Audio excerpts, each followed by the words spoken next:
کبھی کبھی ایسا لگتا ہے جیسے ہماری دعائیں قبول نہیں ہو رہی، جیسے وہ ہمیں جواب نہیں دے رہا۔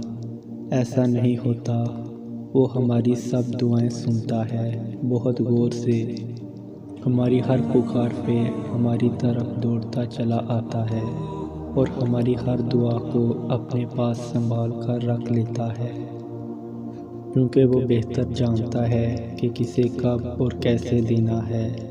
اس لیے نا امید مت ہو، ایک دن تمہیں وہ سب دے گا جس کے لیے تم نے اپنا ہر راستہ چھوڑ کر اس کے ہر راستے کو اپنایا ہے۔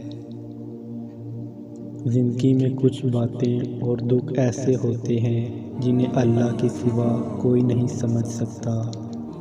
وہ دکھ جو بتائے نہیں جا سکتے، وہ دکھ جو تہجد کے سجدوں تک لے آتے ہیں، وہ جو رات کو جگائے رکھتے ہیں، جو اللہ سے دل کا حال کہنے پہ مجبور کر دیتے ہیں۔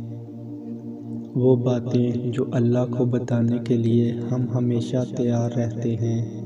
وہ دکھ اصل میں دکھ نہیں ہوتے، وہ اللہ کی طرف سے ایک اشارہ ہے۔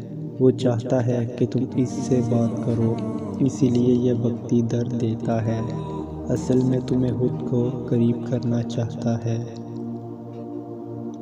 تنہائی اللہ کے قریب کرتی ہے۔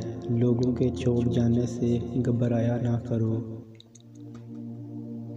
جب ساتھ کوئی نہ ہو تو دل خود ہی اللہ کی طرف رجوع کرنے لگتا ہے۔ ہم خود ہی اپنی باتیں اللہ سے کرنے لگتے ہیں۔ وہ آنسو جو دن بھر رو کے رکھے ہوتے ہیں، رات کو اللہ کو اپنی کہانی سناتے وقت خود ہی بہنے لگتے ہیں۔ اس لیے خود کو تنہا محسوس مت کیا کرو، اللہ ہے نا، وہی تمہاری تنہائی کا سکون ہے۔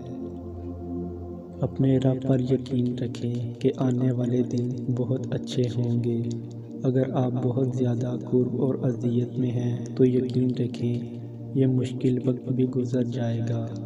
بس خود کو ہر حال میں، ہر آزمائش میں مضبوط رکھنا ہے اور بے یقینی اور نا امیدی میں نہیں رہنا۔